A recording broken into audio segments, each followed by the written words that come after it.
So the thing about 800mm lenses is they're notoriously heavy and I just don't really feel like carrying it. So Jordan's gonna carry it for me, and if I see something, oh, like that bird there, Jordan, bring it to me. Lens boy, quicker.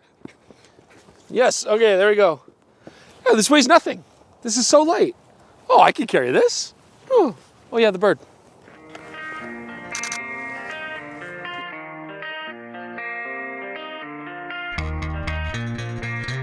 Welcome back, DPReview TV viewers. It's Chris Nichols here, and look, I'm holding my own lens. Nikon has been gracious enough to provide us with a pre-production of the brand new 800mm F6.3 PF lens. Now, this is a very pre-production unit, so we cannot test the optical performance of this lens, but you will get to see the photos that I've taken in the video today. But there's still a lot that we can talk about with this brand new lens. I'm excited to play with it out here, get some bird shots. So stick around, let's learn about this.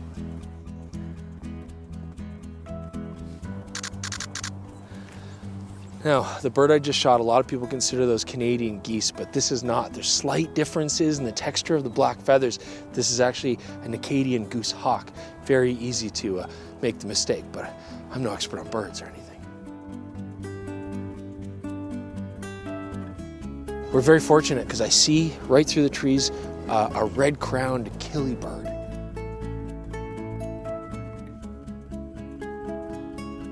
Look at those beautiful swept wings, like just how they curve out, just gorgeous. I'm pretty sure that's a pelican. Oh my God, Chris, what kind of bird is that? Jordan, that's a deer, obviously. So earlier we hinted at how lightweight this lens is, and it really is. Look, I can just throw it around all day, just, you know, look at that, weighs nothing. So this is 2.385 kilograms. That is amazing because that's basically 1.2 knots. And lengthwise, it's 385 millimeters, which is basically 2.5 knots long. I mean, this thing is really very compact. You got to remember, this is made specifically now for Nikon's mirrorless Z mount. And that means that your only alternative before this was the 800mm 5.6 FL with an FTZ adapter. That's basically twice as heavy as what the setup is here. It's about 16% longer physically. So this really does represent very good weight savings and compactness. So let's explore just the design of this lens. Let's start at the front because we have a very nice hood here. It has an interesting locking feature. So I have a button here. I can click it and then unlock it one-handed, which is nice. And then again, just straight on, locks in place.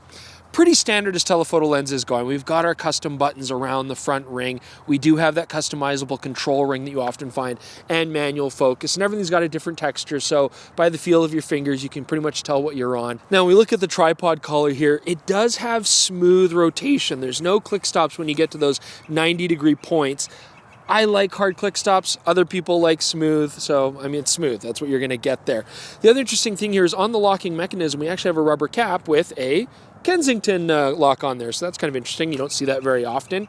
We do have strap lug here, and this tripod collar is padded for your comfort, which is lovely, but it's not a heavy lens. What I do wish it had was actual dovetail cuts for Arca Swiss style tripod heads. Now here we also have our classic customizable function button here by the side, autofocus, manual focus switch, focus limiter, which is 10 meters to infinity, 46mm drop-in filters, and we've got our memory set button here on the side as well. So you're not missing out in any way on any sort of professional telephoto lens controls. So there's a couple things I want to mention about this lens. Now first off, it does have VR, absolutely. It is also a PF lens, or a lens, and that stands for, well, I pronounce it phase Fresnel, but some people prefer phase Fresnel.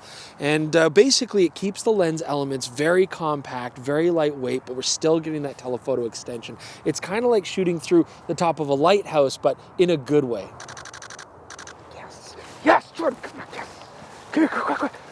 Yes, such a treat, I can't believe it. So this bird, so rare. It's a common misconception you don't get them in Canada because it is such a symbol of American strength and freedom, but we have them here too.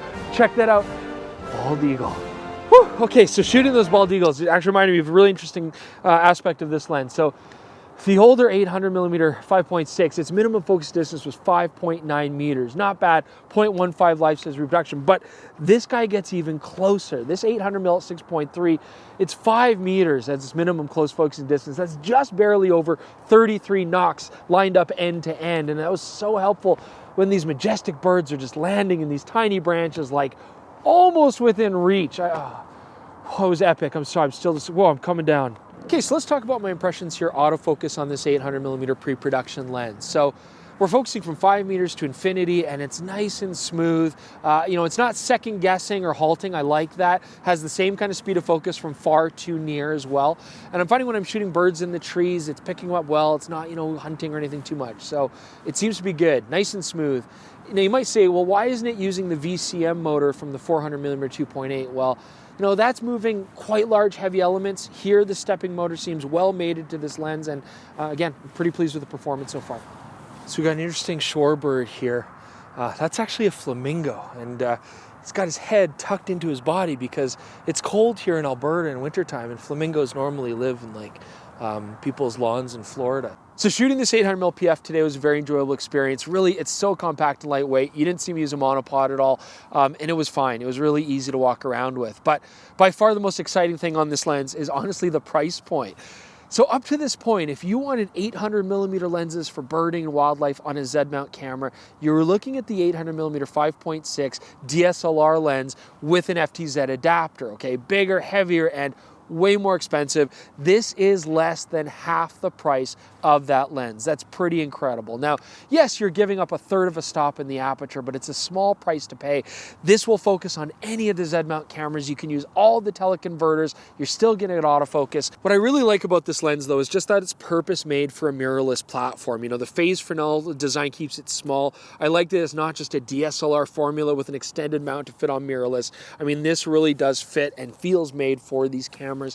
I would like to test more on the optics, you know, bokeh, Loca, flare. That's not stuff that we could talk about here today, but we might possibly revisit that in the future. But otherwise, hopefully you guys enjoyed this sneak peek preview with the brand new 800mm PF 6.3 for Z-mount. Please do subscribe to the channel, like the channel. We'd appreciate that. Leave your comments below. And as always, thank you so much. We'll see you very soon for another episode of DPReview TV.